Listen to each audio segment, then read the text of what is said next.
Hi everyone, welcome back to my YouTube channel. So in this video we will cover atmospheric refraction and its application. So refraction, we all know refraction is the bending of light when it passes from one medium to another medium.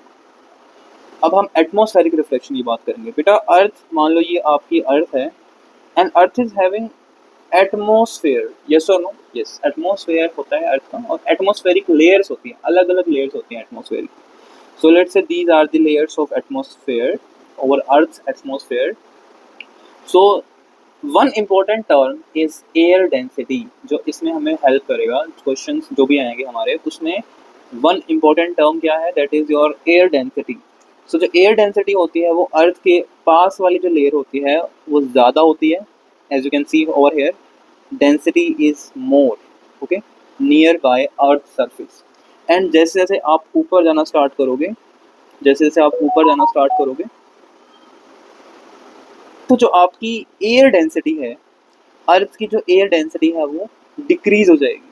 Okay, so what I have written over here is if you increase the height then air density decreases. Why is it so? First of all, जो earth के बिल्कुल near जो भी आपका होता है surface, अर्थ के near by जो आपका एटमॉस्फेयर होता है, वहाँ पर ग्रेविटी पुल ज़्यादा होता है। तो मतलब वो एक दूसरे के बिल्कुल पास आ जाएंगे, अर्थ सरफेस के बिल्कुल पास में आ जाएंगे सारे के सारे एयर मॉलिक्यूल्स, तो ज़्यादा हो जाएगा आपका air density. Okay, next is, first तो हो गई आपकी ग्रेविटी पुल, मैं लिख देता हूँ यहाँ पर। First is because of gravity pull, okay, जो कि अर्थ के सरफेस के पास ज़्यादा होता है। सेकेंड इज प्रेशर, अर्थ के सरफेस के पास प्रेशर भी ज़्यादा होता है। क्यों? बिकॉज यहाँ पर भी एयर होंगी, यहाँ पर भी एयर होंगी, यहाँ पर भी एयर होंगी, ये बहुत सारी एयर्स ऊपर वाली नीचे वाली एयर्स पर प्रेशर क्रिएट कर रही है। ओके, मान लो जैसे वाटर, जैसे क्लास 8 में आपने प्रेशर चैप्टर पढ़ा था, उसमें वाटर प्रेशर पढ़ा था आपने, फ्लूइड प्रेशर पढ़ा था। तो फ्लूइड प्रेशर क्या था? जैसे एक बॉटल होती है आपकी, ओके, बॉटल होती है, उस बॉटल में नीचे वाले पॉइंट पर प्रेशर ज़्यादा होता है, ओके, ऊपर वाले पॉइंट पर थोड़ा कम प्रेशर होता है और सबसे ऊपर वाले पॉइंट पर सबसे कम प्रेशर होता है। ओके, ये प्रेशर P3 है, P2 है, P1 है। P1 का प्रेशर सबसे ज़्यादा, P2 का, फिर P3 का सबसे कम प्रेशर होता है। बिकॉज सबसे नीचे वाला जो पॉइंट होता है उसके ऊपर बहुत सारा वाटर होता है और इस बहुत सारे वाटर की वजह से इस पॉइंट पर फोर्स लगता है और इस पॉइंट पर ज़्यादा फोर्स लगने की वजह से प्रेशर इसका सबसे ज़्यादा होता है। ये हमने क्लास 8 में फ्लूइड प्रेशर पढ़ा था। अब क्लास 10 में एक इम्पॉर्टेंट चीज़ है एटमॉस्फेरिक प्रेशर, एटमॉस्फेरिक रिफ्रैक्शन। उसके लिए हमें यही सेम चीज़ रिकॉल करनी है कि इसके ऊपर बहुत सारी एयर है, नीचे वाले सरफेसेस पर प्रेशर ज़्यादा क्रिएट होगा, उसकी वजह से ये सारे के सारे एयर मॉलिक्यूल्स क्लोजर आ जाते हैं, they come closer. So that's why जैसे जैसे आप ऑल्टीट्यूड्स पर जाते हो air density decreases. So these are the physical conditions, okay? जो प्रेशर आता है आपका फिजिकल कंडीशन में आता है ऑफ अर्थ। सो आपने ये जान लिया कि ऊपर एयर डेंसिटी कम है तो वो रेयर मीडियम हो जाएगा, नीचे है ज़्यादा है तो वो डेंसर मीडियम हो जाएगा। हर लेयर एक सेपरेशन के तौर पर काम करेगी। okay? जैसे आपको पता है कि व्हाट इज रिफ्रैक्शन, रिफ्रैक्शन क्या है? When light passes through one medium to another medium it bends. So again, जब भी आपकी लाइट रे अलग अलग लेयर्स ऑफ एटमॉस्फेयर को पास करेगी वो बेंड होगी। क्यों? क्योंकि ये जो आपकी लेयर्स हैं वो सेम रेयर टू डेंसर की तरह एक्ट करेंगी। ये इसके लिए रेयर है, ये रेयर, ये डेंसर। ओके, अगर हम इसकी बात करें तो ये रेयर होगा, ये डेंसर होगा। ओके, अगर हम इस सेपरेशन की बात करें तो ये रेयर है, ये डेंसर है। ओके, अगर हम इस सेपरेशन की बात करें तो ये रेयर है, ये डेंसर मीडियम है। तो बेसिकली जो लाइट आ रही है सन से वो कैसे ट्रैवल करेगी एटमॉस्फेयर में, अर्थ के एटमॉस्फेयर में, रेयर टू डेंसर। और आपको पता है ना, रेयर से डेंसर जब लाइट जाती है वो बेंड करती है, किस तरफ बेंड करती है? Towards normal.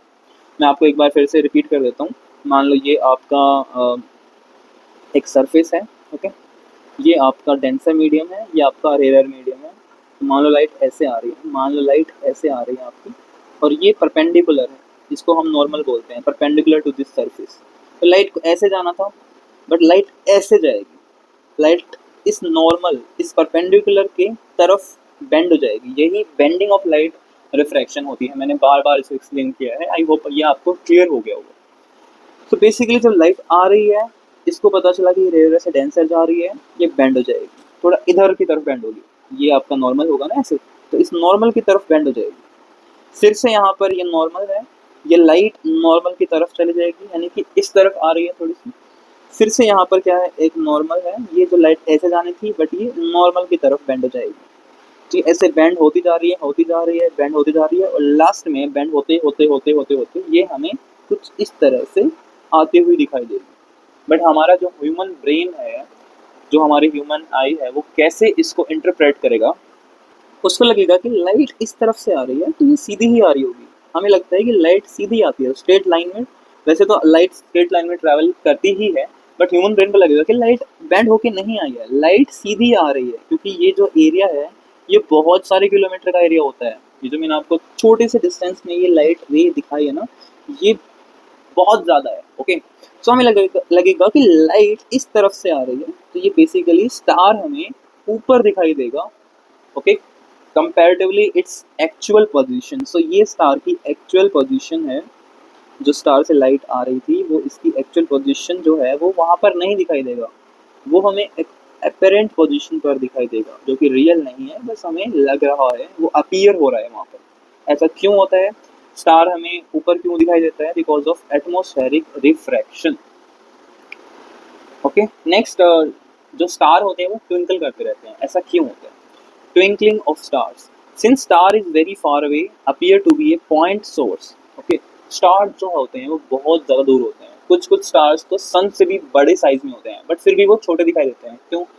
क्योंकि एक्चुअली में स्टार जो होते हैं वो बहुत ज़्यादा दूर होते हैं। Star is very far away, क्योंकि वो बहुत ज़्यादा दूर होते हैं, तो हमें कैसा लगता है, हमें उनको appear to be point source of light, वो पॉइंट सोर्स की तरह होते हैं हमारे लिए।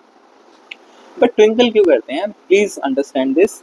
As physical condition of atmosphere like temperature and pressure keeps changing, क्योंकि ये जो एटमॉस्फेरिक आपका जो एटमॉस्फेयर है अर्थ का, ये एटमॉस्फेरिक लेयर्स हैं, इसमें क्या होता है, ये टेम्परेचर, इसमें जो आपका टेम्परेचर होता है और जो प्रेशर होता है ये चेंज होता रहता है, कीप्स चेंजिंग,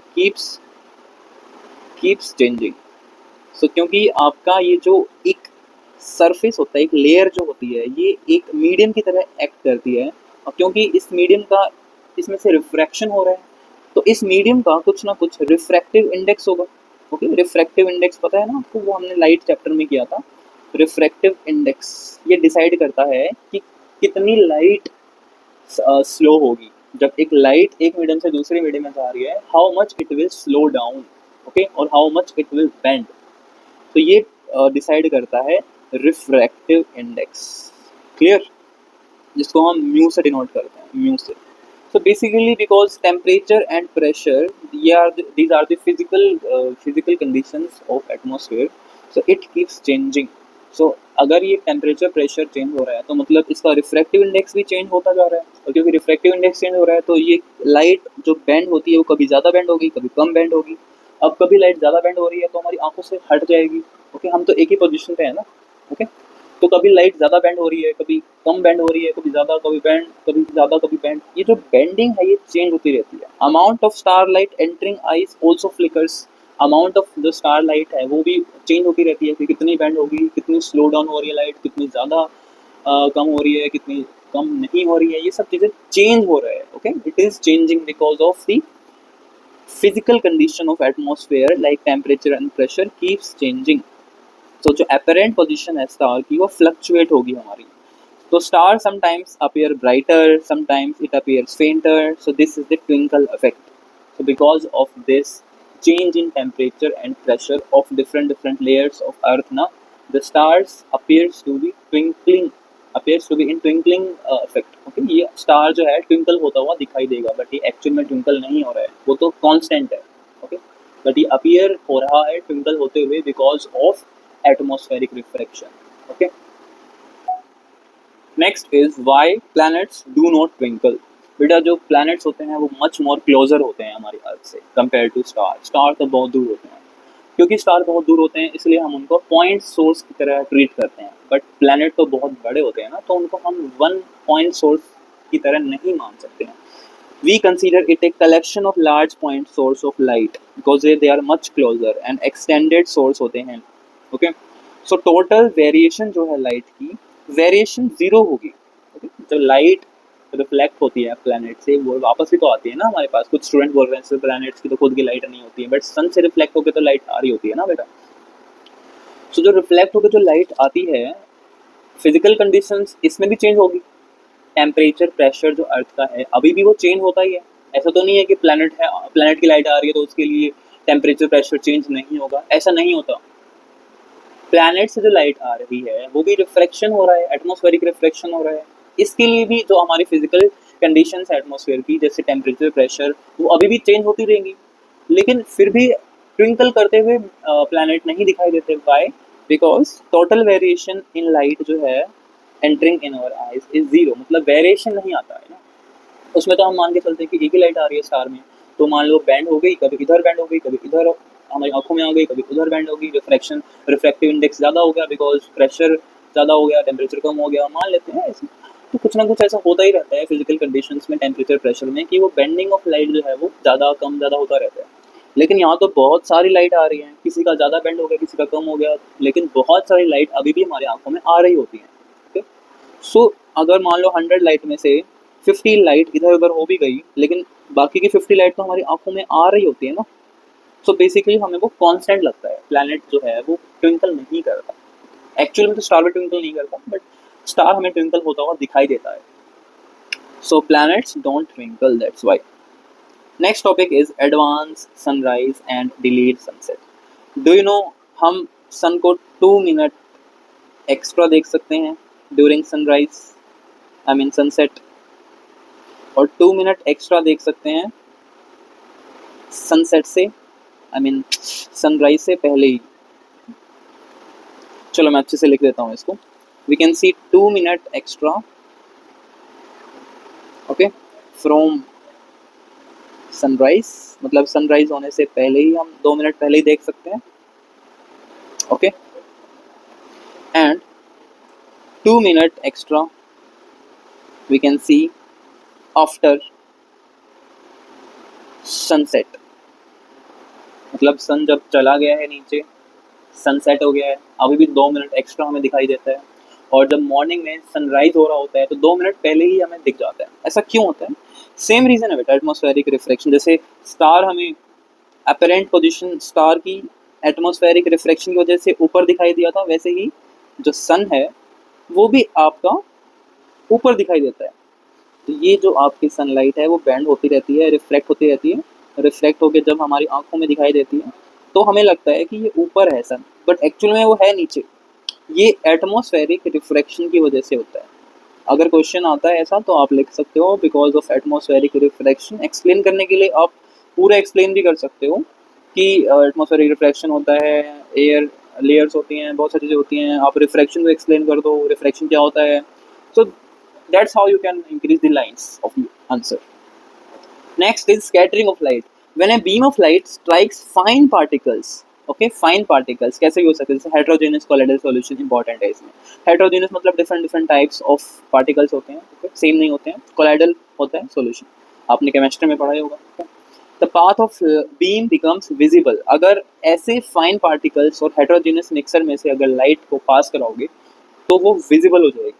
अगर आप क्लियर वाटर में से लाइट को पास कराओगे तो वो विजिबल नहीं होगी, बट अगर आप उसको थोड़ा सा मिल्क ऐड कर देते हो तो वो एक कोलाइडल सॉल्यूशन बन जाता है, तो आप लाइट को देख सकते हो, light will become visible, you can perform an activity also. तो ऐसा क्यों होता है? बिकॉज जो लाइट होती है वो स्कैटर हो जाती है, पार्टिकल से स्ट्राइक करके वो डिफ्यूज हो जाती है, अलग अलग डायरेक्शन में स्कैटर हो जाती है। एक और एग्जाम्पल स्कैटरिंग ऑफ लाइट का, आपने देखा होगा कि लाइट जो है कुछ अगर रूम में बहुत ऐसे 10 पार्टिकल हैं, मान लो आपने क्लीन करा है रूम और बहुत सारे एयर पार्टिकल्स हवा में उड़ रहे हैं और एक खिड़की खुली है, उसमें से जो लाइट आ रही है वो हमें विजिबल हो जाएगी। क्यों? क्योंकि लाइट रिफ्लेक्ट होती है और डिफ्यूज होती है in all direction as it strike the particle compare to its wavelength is called scattering. बेटा आपकी जो लाइट होती है वो अगर हम वेव नेचर देखें उसका, तो वो उसकी एक वेवलेंथ होगी। इस पॉइंट से इस पॉइंट तक को हम वेवलेंथ बोलते हैं। अगर इतने डिस्टेंस का ही इतने थिक पार्टिकल हो, अगर साइज जो पार्टिकल का हो वो भी इतना ही हो, तब जो लाइट है वो रिफ्लेक्ट होती है और डिफ्यूज होती है। किसी को ही बोलते हैं स्कैटरिंग ऑफ लाइट। ओके, इसको एक इफेक्ट दिया जाता है। इस इफेक्ट को हम बोलते हैं Tyndall effect. Okay, this is very important effect. Please write down. This is your Tyndall effect. What is Tyndall effect? Tyndall effect वही है बेटा, scattering of light in all the direction as it strikes the particles compared to its wavelength. Okay. कि forest में एक और example है। Forest में कोई स्पेस रह जाता है, बाकी सारी जगह से बहुत सारे घने ट्रीज हैं, बट एक ऐसे स्पेस रह जाए जहाँ से लाइट एंटर कर सके, तो लाइट ऐसे ऐसे ऐसे रिफ्लेक्ट और डिफ्यूज होती हुई दिखाई देगी। इसको बोलते हैं canopy of forest. Okay, please remember canopy of forest. Next is, हमें जो स्काई है वो ब्लू क्यों दिखाई देता है? ब्लू। और सनसेट और सनराइज भी रेड रेड क्यों दिखाई देता है? ये बहुत ज़्यादा इंपॉर्टेंट टॉपिक है। Why reddening in sunrise and why sky of colour of sky is blue. Basically मैं आपको बता देता हूँ कि ब्लू कलर क्यों दिखाई देता है। या फिर sometimes clouds are also sky is blue, sky is blue and clouds are white। ऐसा क्यों होता है? Please remember one thing, clouds में जो वाटर मॉलिक्यूल्स होते हैं और स्काई में जो एयर मॉलिक्यूल्स होते हैं उनके साइज में डिफरेंस होता है। बेसिकली जो आपके मॉलिक्यूल्स होते हैं वो कंपेरेटिवली ज़्यादा होता है, बिग वाटर मॉलिक्यूल्स। एंड यहाँ पर जो आपके स्काई में एयर मॉलिक्यूल्स होते हैं, एयर मॉलिक्यूल्स वो थोड़े से स्मॉल इन साइज होते हैं, स्मॉल इन साइज। आप ऐसे भी लिख सकते हैं, जो आपके वाटर मॉलिक्यूल्स होते हैं वो ज़्यादा बड़े होते हैं साइज में कंपेरेटिवली एयर मॉलिक्यूल। तो जब स्मॉल पार्टिकल से जब एयर स्ट्राइक करती है तो शॉर्टर वेवलेंथ ही स्कैटर होती है। और शॉर्टर वेवलेंथ कौन सी होती है? जैसे ब्लू कलर, जैसे वायलेट कलर, तो ये एक जैसे ही कलर होते हैं, ये ब्लू के कैटेगरी में ही आते हैं। सो हमें क्या करना है, हमें पेपर में ये लिख के आना है, because sky is having air molecules and air molecules are shorter compare to its wavelength of light. So small particle से जब लाइट पास करती है, रिफ्लेक्ट करती है, तो ओनली शॉर्टर वेवलेंथ के ही पार्टिकल्स स्कैटर हो, I mean shorter wavelength he scatter होती है। तो इसलिए हमें स्काई ब्लू दिखाई देता है। लेकिन जो आपके बिगर पार्टिकल्स हैं उससे सारे के सारे ऑल वेवलेंथ स्कैटर्स, जितनी भी वेवलेंथ जैसे VIB GYOR विबग्योर, सारे 7 के 7 कलर स्कैटर होते हैं। और जब वो स्कैटर होते हैं तो हमें 7 के 7 कलर्स एक साथ दिखते हैं, यानी कि वाइट कलर दिखता है। ओके, बट स्मॉल पार्टिकल के केस में सिर्फ ब्लू कलर स्कैटर होता है, इसलिए हमें ब्लू कलर दिखाई देता है। Okay, but why reddening in sunrise and sunset? जैसा कि आप यहाँ देख सकते हो, बहुत ब्यूटीफुल सा एक नेचुरल फिनोमेना आपको दिखाई दे रहा है यहाँ पे। ऐसा किस लिए होता है, चलिए डिस्कस करते हैं। बेटा नून के टाइम पर क्या होता है? नून के टाइम पर जो हमारा सन होता है, sun is overhead, so sunlight is coming towards us. Okay, but sunset के टाइम पर जो सन होता है वो हॉरिजन के पास होता है। ओके, ये आपका एटमॉस्फेयर है, दिस इज योर एटमॉस्फेयर। तो ध्यान से देखो, ये बहुत सारे डिस्टेंस को ट्रैवल करता हुआ आ रहा है। Okay, this is the distance जो सनलाइट ट्रैवल कर रही है मॉर्निंग में और शाम में, and this is the distance जो सनलाइट ट्रैवल कर रही है noon time. So as is it clear? Okay, it's very clear actually. ये डिस्टेंस कम है बट ये डिस्टेंस बहुत ज़्यादा है। Okay, because of more distance to be travelled by sunlight during sunset and sunrise, जो ब्लू कलर है almost 95 blue colour scattered out, scatter हो गया। तो डायरेक्ट जो सनलाइट हमारे पास आ रही है उसमें से ब्लू कलर तो स्कैटर आउट हो चुका है, जा चुका है। जो हमारी डायरेक्ट सनलाइट आ रही है ये डिसाइड करेगा अब सन के आसपास का कलर। ये जो हमारा कलर आ रहा है, ये डायरेक्ट सनलाइट आ रही है, from the line of site it is visible. So this red is coming directly from sun disk. So red color reaches our eyes because it scatters the least because of longest wavelength. मैंने आपको पिछले video में बताया था. Shorter wavelength scatters the most. Longer wavelength scatters the least. So red color हमारे पास में direct आ जाता है सनलाइट के अंदर. So red color can travel the furthest distance. That's why danger signal lights are always red. So that red color, आपको पता है ना, रेड कलर लॉन्गेस्ट डिस्टेंस को ट्रैवल करता है, इतना ज़्यादा स्कैटर नहीं होता, इसीलिए जो रेड कलर वार्निंग साइन बनाए जाते हैं वो रेड कलर से ही बनाए जाते हैं as longest wavelength and scatter least. जबकि जो नून के टाइम पर, दिन के टाइम पर जो सन होता है वो ओवरहेड होता है और sunlight has to travel less atmosphere. So from less distance shorter wavelength are scattered more. Shorter जो वेवलेंथ होती है वो ज़्यादा स्कैटर हो जाती है. Okay, so sky appear blue. तो अभी भी हमारे पास सारे ही कलर्स आ रहे हैं बिकॉज बहुत ज़्यादा स्कैटर नहीं हुआ है ब्लू कलर, लेकिन कंपेरेटिवली रेड के ज़्यादा स्कैटर हुआ है. मतलब यहाँ पर मैंने ऐसे दिखाया है कि रेड कलर भी आ रहा है, ग्रीन कलर भी आ गया, ब्लू कलर भी आ गया इस ऑब्जर्वर के पास, बट यहाँ पर सिर्फ रेड कलर आ गया, बाकी के ग्रीन कलर और ब्लू कलर पीछे रह गए. ऐसा क्यों हुआ?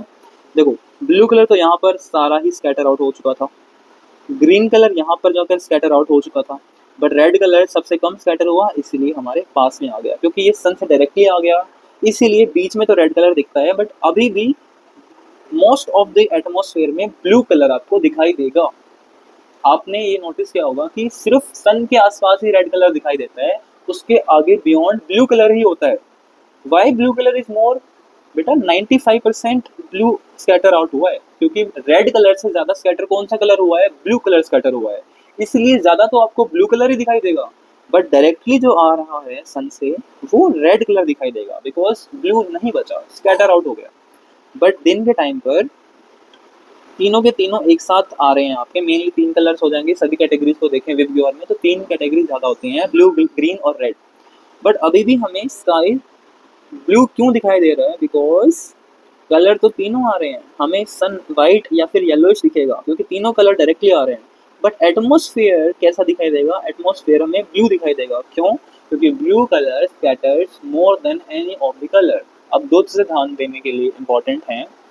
अगर हम बात कर रहे हैं सन की, सन का कलर, तो वो जो है सनलाइट जो डायरेक्टली आ रही है हमारे पास, उस सनलाइट में कलर्स कौन कौन से बचे हुए हैं वो डिपेंड करेगा कि सन के आसपास और सन का कलर कैसा है. अब शाम के टाइम पर और सुबह के टाइम पर ब्लू कलर और ग्रीन कलर स्कैटर आउट हो गया, बचा कौन सा कलर? Red colour. तो सिर्फ रेड कलर आ गया हमारे पास, इसीलिए हमें सन रेड दिखाई देता है. और बात करें अगर एटमॉस्फेयर की, स्काई की, कि वो ब्लू क्यों होता है, वो इसलिए होता है क्योंकि blue colour scatters the most. Okay, आपके एक रेले स्कैटरिंग टॉपिक है जो आपके 10th क्लास में नहीं है, वो बोलता है कि स्कैटर किस पर डिपेंड करेगा? Amount of scattering 1/λ⁴. मतलब स्कैटरिंग किसकी ज़्यादा होगी? जिसका ये इफेक्ट ज़्यादा होगा. ये इफेक्ट किसका ज़्यादा होगा? जिसकी वेवलेंथ सबसे कम होगी. वेवलेंथ किसकी कम है? ब्लू कलर की या फिर वायलेट कलर. इसीलिए हमें दिन के टाइम पर जो स्काई है वो ब्लू दिखाई देता है. So that's it. We have covered over whole the chapter, that is human eye. We started from human eye parts, then we discussed power of accommodation and defects of vision, then after that we discussed prism and refraction through prism, then after that we discussed atmospheric refraction. Star appear higher in higher altitude than its actual position, and why stars twinkle, planets do not twinkle, advanced sunrise and delayed sunset, scattering of light, Tyndall effect we discussed. We discussed why the color of sky is blue. We discussed the reddening in sunrise and sunset. So this is very important chapter. Any doubt, please comment for doubt in doubt section. Thank you so much for watching everyone. Please comment next chapter हम कौन सा discuss करें. So तब तक के लिए please take care, keep watching. Thank you so much.